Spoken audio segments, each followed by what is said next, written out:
because he had no problem telling people his scheme.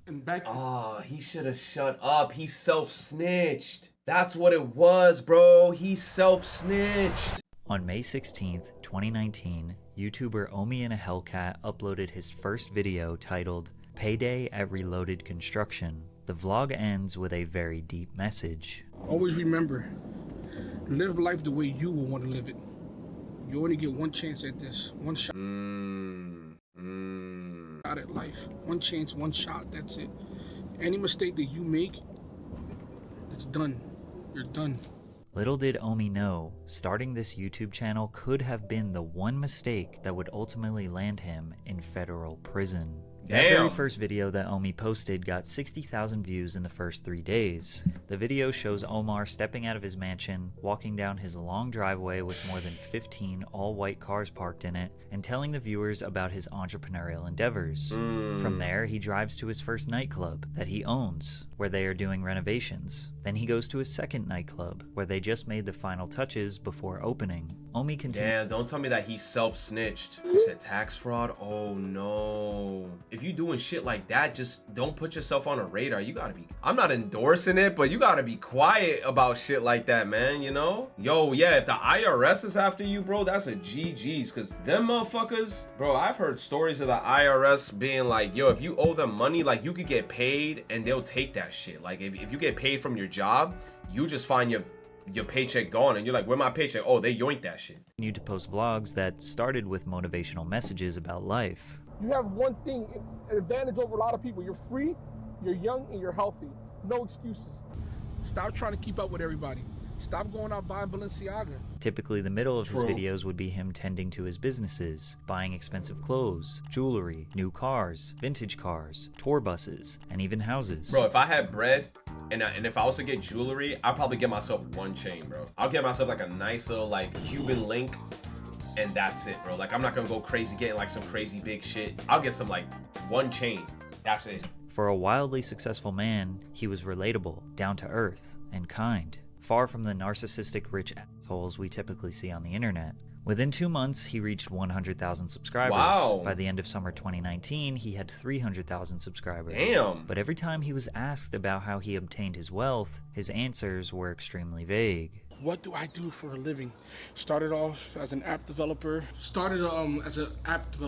By the way, drink water. But as Omi spent more time showcasing his lifestyle on the internet and being more open about how he made his money, he caught the attention of the FBI. Damn! And on November 20th, 2019, just 6 months after his first video, they raided his home. Why? This case file shows tax 88 evasion. lines of personal property that the federal government seized from Omi. Over the next couple of months, the FBI confiscated $5,875,000, 58 vehicles, including a 2020 Lamborghini Huracan. Damn! They took all his shit! Yo. 2019 Lamborghini Aventador, and a 2019 Audi A7. They also took 21 properties, including buildings in downtown Philadelphia and mansions in the suburbs. You would think that in a situation as serious as this, Omi would keep quiet. But as soon as this happened, he went live on YouTube to tell his fans about the raid. At first, he thought the feds were after him for tax evasion, which was partially true, and Omi claimed that he was innocent. But it wasn't just taxes that the feds were worried about. Bro, when I tell you they took everything,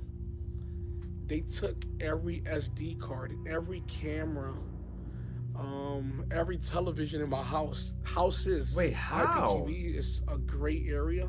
You know, the Copyright Act hasn't been updated since the 1960s, and you know, I hit a fucking gray area and exploited it, and they just didn't like it.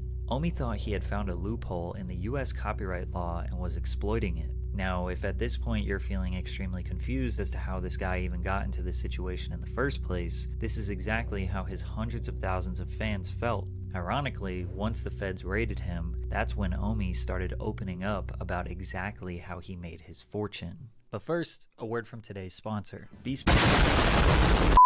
said self-snitching? Damn, bro. I'm about to be like, yo, what's this gray area? Let me know. TV piracy scheme in which they fraudulently obtained cable television accounts and then resold copyrighted content to thousands of their own subscribers who could then stream or play back content. This piracy scheme all started on Kodi. Kodi is essentially just a media player that's available on any... Oh, he did that? Bro, this is the shit that you... Oh, this is the shit that you get when you hack a Fire Stick. You said retro... Yo, let me stay quiet. Oh, I don't know shit. What's Kodi, bro? I don't know what the fuck that is. Nah, wait. Yo, what the fuck is this, chat? Podcasts, movies, listen to music. Wait, what's this? However, Kodi doesn't make its own content. It's an open source streaming platform that anyone can make apps on. Because of this, it's mostly known for people who watch pirated or stolen content. Most people used Kodi on Amazon Fire Sticks. Yo, you see the freaking sirens? Yo, chat, look at the sirens. Yo, revolt. Oh, shit. The sirens are out here. Oh, nah. What the fuck? It would go on the Kodi app, install all their favorite networks, and stream content for free. But it's not that easy. A lot of these add-ons can be riddled with malware or just end up being bogus apps that don't work or stream low-quality content. True. Which leads to people Googling things like best Kodi add-ons for free and searching through blogs to find out what apps are trusted, like The Crew or Daddy Live. Not only does researching and installing these apps take a little bit of technical skill, it also... No, look, it takes technical skill, and then you have to turn off specific settings in the stick, and then you also get put into scenarios where people also in these things, they start telling you, like, you have to use a VPN. They say it a lot of times when you try doing shit like this, they'd be like, bro, you gotta make sure that you have a VPN so you can hide your IP address, because if you start doing this shit, you could easily get tracked for this shit. Not saying that I do it, but you know what it is? It's because I know a little bit about this, because obviously, like, I used to, like, do research in terms of shit like that. Like, you know, when you hack in shit like PSPs and you looking for like custom firmwares for like shit like PS Vitas, shit like that, you start learning and start seeing like different things in there. But usually if you're trying to do shit like this, they really go crazy telling you like, yo, you need a VPN if you're gonna like really go crazy with this. I know about it because I've seen it. I don't do it because I don't have a Fire Stick. Like, why am I gonna have a Fire Stick? Chat, I'm in the list from being here now. I don't know, bro. Nah, but you know what? I'm safe because from what it sounds like he was the distributor. It sounds like he was the guy that probably made the apps, because remember he kept saying in the beginning that he was a software developer. Yeah, started as an app developer. So maybe he was the one that made the apps, and then he distributed the apps, and then he started charging people for the illegal apps that he made. Like, that's why he said something about copyright, because if he could just get like a bunch of streaming services for free and then just start doing all that type of shit, he developed the softwares for it, so that's why. Omi would buy Amazon Fire Sticks for $40, jailbreak them. Yes, and oh my god, I know people who do this though. Yo, I know people who do this. 3ds.hacks.guidevita.hacks.guide. Jail, stop sending these links. Yo, so he would hack the Fire Stick, right? Buy it for 40, hack the Fire Stick, and then you could resell it for like maybe 100 to 120. Depending on what you're like doing 100%. Or install all the best and most trusted apps onto Kodi, then resell them for about 120 to 100. Damn, I even had the number on the nose. Oh my goodness. I said like 100 to 120, 120 to 150. And then if you want to be an asshole, from what I've been hearing from online sources and seeing around like from time to time, they could get a little crazy with that. You said I'm selling these? Bro, if I was selling these, I would not be working. I'm working right now, bro. I'm busting my ass every day working. If I was selling these shits, I'd be every day on stream cheesing. Yo, welcome, chat. We're about to play Pokemon Scarlet and Violet. Oh, customers man. cable TV for a one-time fee. The reason we know this is because he had no problem telling people his scheme. And back. Oh, he should have shut up. He self-snitched. That's what it was, bro. He self-snitched. When Kodi was popping, you know what I'm saying? I was one of the first ones doing Kodi sticks. And that's how I started making a lot of money. Buying these boxes from Amazon already preloaded and just reselling them for more money. I'll buy them for $50, sell them for $120, $150. Now I was selling thousands of Fire Sticks. I'm talking about a lot of Fire Sticks. In 2016, Omi said that he made $1 million flipping Fire Sticks. Damn, he should have just stayed quiet. That gave him enough money to fund his next piracy venture, which would make him tens of millions of dollars. By this point, Omar was kind of a regular in the online piracy community, which is surprisingly large. I was a negative person in Kodi because I was like a wrestler. There was good guys and there were bad guys. I was the bad guy. Because That's how I got people's attention. He was known by the username Target in 1080p. His YouTube channel was originally named Target in 1080p and featured videos of him discussing— You fucking idiot! Your name in the Cody website was Target in 1080p, and then you made your YouTube channel the same name and with your face on it? Oh my god, dude, come on. Discussing things. Like, you could have called yourself something different online. So then if they say, hey, is this you? You'd be like, nah, bro, my name is this online. You got the wrong person. Damn, bro. So they just basically put the names together, Target in 1080p, search them up on YouTube, Target in 1080p. Oh, man. In the IPTV space. Yikes. One particular man named Dexter took a liking to him. Dexter was a developer, and Omi was the financial backbone. Together, they made an app for Cody called Gears TV, which was inspired by his favorite video game, Gears of War. More like Gears TV was Omi's all-in-one digital content package with some of your favorite shows like Game of Thrones, Better Call Saul, Twin Peaks, all of the major networks like ABC, ESPN, and Fox, channels that are only shown in the UK and Canada, and even more premium packages like NFL Sunday Ticket. Gears TV provided all of that content in 1080p resolution for as low as $15 per month. If someone were to pay for regular cable, it could cost them anywhere from $60 to $200. Yo, you don't know how much, in the Spanish community, bro, they go crazy with this. You don't know how much Dominican people I met where they used to like hit me up with this shit, because it's true. Because all these crazy ass, like, I remember like Spectrum, when we used to pay for the cable box, they used to charge us absurd amount every month, like 100 plus. And then like you meet a random Dominican guy in New York and he'd be like, oye, ¿qué lo que? Oye, yo te doy esta vainita aquí, 15 pesos cada mes, y tú tienes de todo. And you're like, what? You get everything, bro. HBO, Showtime, National Geographic, AMC, Cartoon Network, Nickelodeon, Disney XD, all that shit, bro. But how was he able to do this? Essentially, what Omi did was purchase— Yo, Oxy, what you call me? Girl, you crazy, you better— cable that contains encrypted media. Omi purchased decoders from China to remove the encryption, then capture cards to download the— Whoa, wait a minute. What did he do? Hold on. Purchase cable Okay, I'm not using this. Fuck, Chad's gonna be like, yo, Retro's gonna do this. I'm not doing shit. I just wanna, it's just good to know how to do it. subscriptions from Comcast, Spectrum, Verizon, Man, fuck Spectrum! DirecTV, and Frontier Communications. These cable subscriptions come with a box that contains encrypted media. Omi purchased decoders from China to remove the encryption, then capture cards to download the content and send it to a server where it would be— Oh, that's Fivehead. So you could get a cable box from Spectrum, record a bunch of shows on it, but it's encrypted because it's through the shit. Then you get a decryptor from China. Then once you decrypt the shit and you have all the shows recorded in like perfect quality, then you upload them to a server and Fivehead redistributed over the internet to his subscribers. Gears TV was cheap and provided way more value and content than any cable company could ever— Yo, he was like the modern day Robin Hood, bro. On God, because imagine paying for all this shit. It's like $100 a month, bro. $15 a month and you get everything. Oh my God, that's a steal. Or compete with, and word spreads fast in the IPTV community. Omi went from making $5,000 per week to $400,000 per week in just a few months.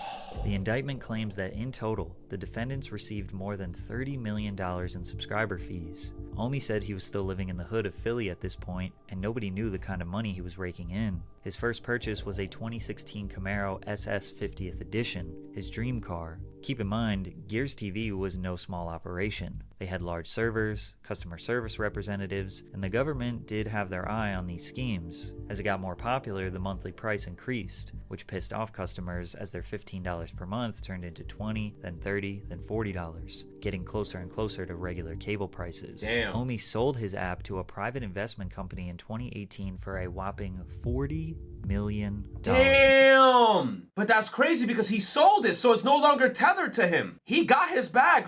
So why did they still come after him if he already sold it? This was perhaps his most genius move, because not too long after, Gears TV shut down. But it did not stop there.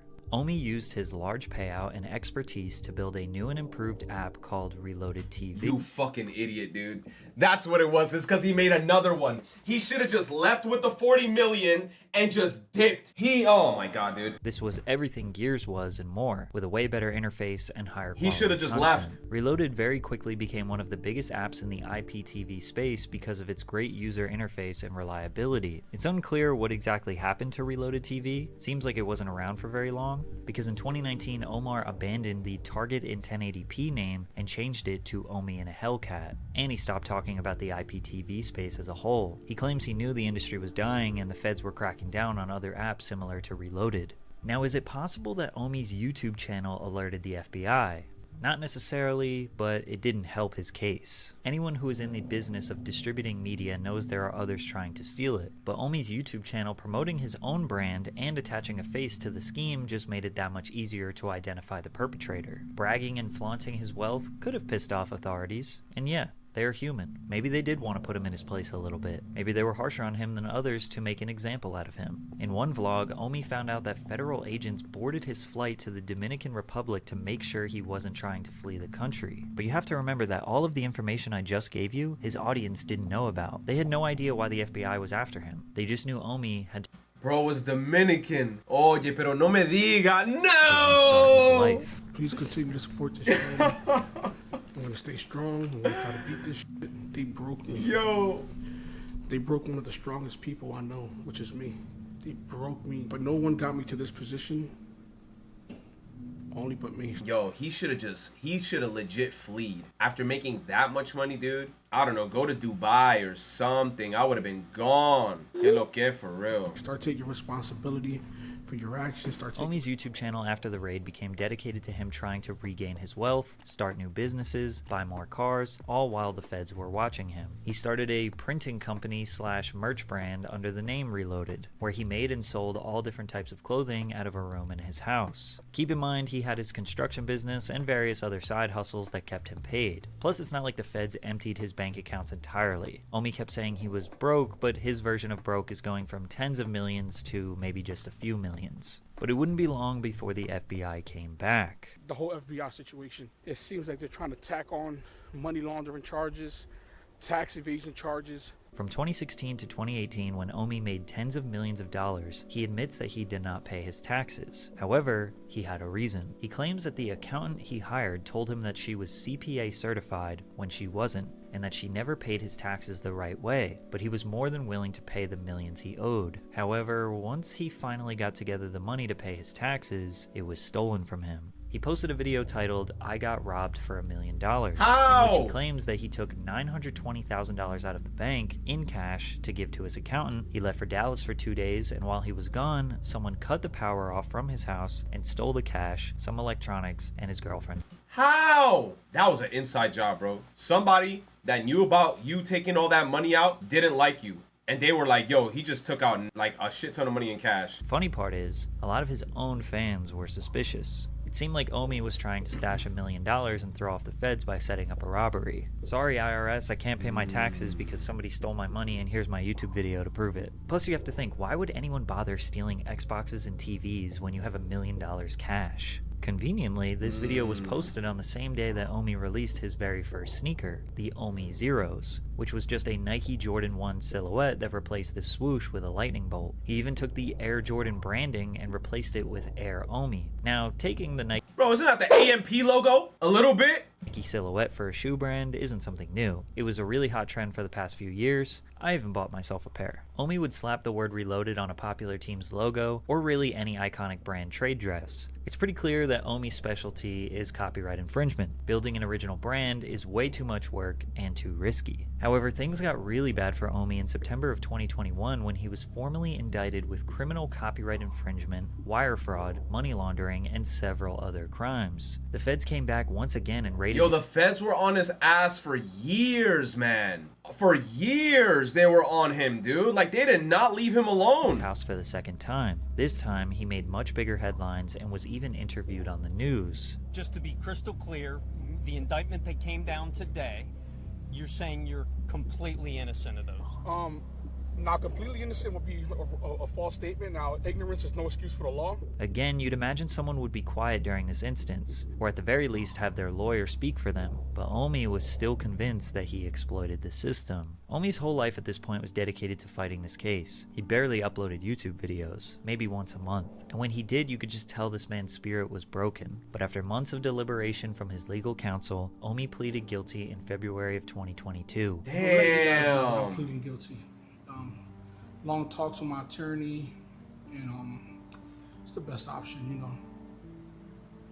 Ignorance is no excuse, like I've always said, and to me, it's about, you know, accepting responsibility. Now he was going to serve some time in prison. 3 U.S. government attorneys say that 15 Omar, years? aka Omi and a Hellcat, should serve 15 years and 8 months in prison for crimes related to his pirate IPTV service, Gears TV. So he spent all of his time grinding to get his business affairs in order so his family can survive while he is away. But on March 7th, 2023, Omi finally met his fate. United States District Court for the Eastern District of Pennsylvania, Judge Harvey Bartle III, acknowledged that the advisory guidelines of 24 years would be highly unusual for a copyright matter, and therefore decided that 66 months would be enough to punish Omar and send a deterrent message to any of his followers considering the same type of behavior. On top of the 5.5 years in prison, Omar got 5 years of supervised release. He had to forfeit $30 million worth of assets, which was mostly vehicles and properties. And he had to pay more than $16 million in restitution, Damn! $10 million to the cable companies and $5 million to the IRS. But surprisingly, Omi was happy with this outcome. He could have gave me 15 years if he wanted to. Oh, because he's free, so he didn't really get locked up, but he still gotta pay for a bunch of shit. But I feel like in this scenario, you saw how much money they say he had to pay. I bet you money he doesn't have to pay all that shit at once. So he could take his sweet ass time paying off, because realistically speaking, if you think about it, ain't no way he gonna pay all that off. So if anything, he probably doing a monthly payment on that shit, and it's probably not even that much money. He probably throwing like $1 grand monthly at that shit, but he ain't ever gonna pay that shit off. Really could have. He really could have. He could have gave me 15 years, and I guess no one would have questioned him on it. And to the fact that he gave me another chance with my kids, like I said, man, I'm always gonna have that man back. Oh, damn. And he had kids too? Damn, he got lucky. In my mind. Throughout this entire time, Omi's supporters have had his back, and a lot of them don't look at him as a scammer nor a fraudster. Probably because I'm not gonna lie, I kind of said what I said earlier, and I'm gonna say it again. He was a little bit like the modern day Robin Hood. He gave us the same experience that you be paying a shit ton of money for. Like I said, if you're paying for Verizon or Spectrum in cable TV services, it'd be like 120 to like 150. But instead he was like, yo, here's a Fire Stick and you only gotta pay like 20 a month and you get all the same premium services. Obviously it's illegal. I'm not gonna say it's legal, but shit. Because most people don't have sympathy for billion-dollar corporations. Exactly. He's like the modern day Robin Hood. He's like, fuck all the big guys. It's a small guy that did something. And he was helping the other small guys like get TV and watch shit for a lower price and shit. Omi was stealing from corporations and giving their product to regular people for a fair price. Exactly. He came from nothing in the streets of Philadelphia and built an empire. However, that empire wouldn't have existed if it wasn't for the people who created the demand in the first place. That's true. Omi knows what he did was wrong, and he has accepted that he needs to do the time to pay for what he did. Just a few weeks ago, he surrendered himself into prison. If we have any faith in the justice system, we just have to hope that Omi comes out a better and changed man. I'm gonna be honest, I wouldn't be surprised if he gets out a bit earlier on like good behavior or some shit. But man, that's crazy. I never even knew of this guy. This was a good video. Let me put thumbs up on that shit. Good video. Shout out to Patrick CC. Bro probably gonna hook up the cellmates with all the right channels on the prison TVs. For real, dude. For real.